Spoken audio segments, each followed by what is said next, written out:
Okay, good morning, everyone. I just wanted to do a quick walkthrough. There were a couple of things I demoed in TLDR a week or two ago that made it into the 3.17 release, but they weren't quite finished when I did the last TLDR. So I thought I'd just come back and revisit that so everyone's had a look, seeing what we added in there.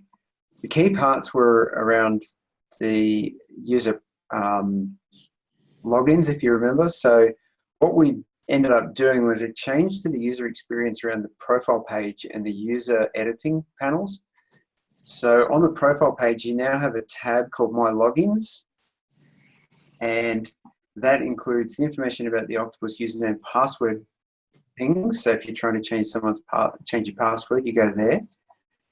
And API keys count as just a different way you're doing the logins. So they sit on this panel as well. And then we've got a panel at the bottom now which links us to different different logins or identities, as we call them, under the hood. So you can see here in this particular one, I happen to have created two slightly different setups for testing something. But the idea is you can add extra logins. And I think I demoed last time Google Apps, but the Active Directory search is now wired up. So as I mentioned last time, we don't just magically align things anymore by typing in a UPN and then having the user stuff wire that up under the hood. You actually do a search, get a list of user information from Active Directory, and then you can pick somebody. So if I just do a search for B, so that's a slightly bigger list to make it a bit more interesting. I've set this panel up so that it will try to be as friendly as possible with resizing and scrolling. But you pick someone, so we could select SpongeBob from a previous example, and then he gets added to that list. So that's the high level quick overview of what we've changed in there. We've got these additional panels. So I talked to Jess about this after the last TLDR. We went through and set this up so that it's fairly well aligned with the new UI themes that we're looking at with UI Refactor and version 4. So this general layout will work well in the new format as well. One of the things that we did do on the profile page too is shifted the save button up to the top here, because it used to be on the bottom of the profile panel because it was the only thing that had data on it that you could edit. So now that the two different tabs both have things that you can change, that save button sits up the top. The experience in the user pages is somewhat similar, but when you're creating a user, you can just add someone down here. So if we're creating an account for SpongeBob,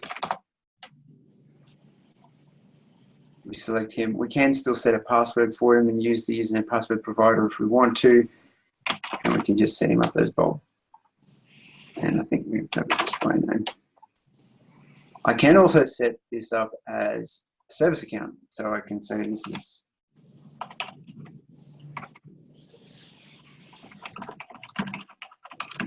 service account 1.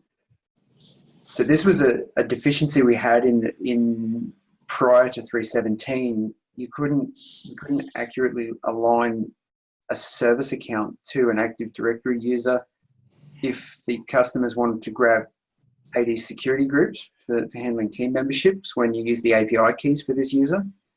So adding this ability here lets you tie this first class to straight to an Active Directory user, and then we will load that user's groups for this service account when you start using the API keys. Mm-hmm. So if I create that user, I've already got that user. Okay, go back over here. It checks, it's detecting that I've already got an identity for SpongeBob. So it does check. I can't remember which one I've already attached that to. Oh, it's already attached to this one.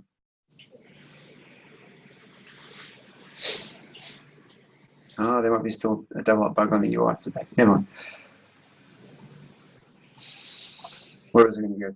But there. So this is the equivalent to the tab for the My Logins in the single page layout for the users, because we don't have tabs on here. So it's just a subtle difference in the wording of that, but the panel here is exactly the same panel.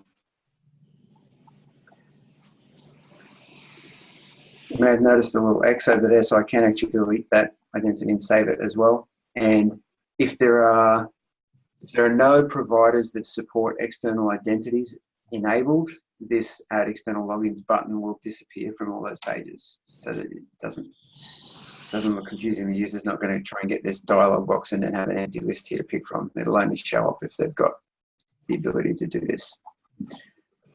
That's about it. Anyone got any questions?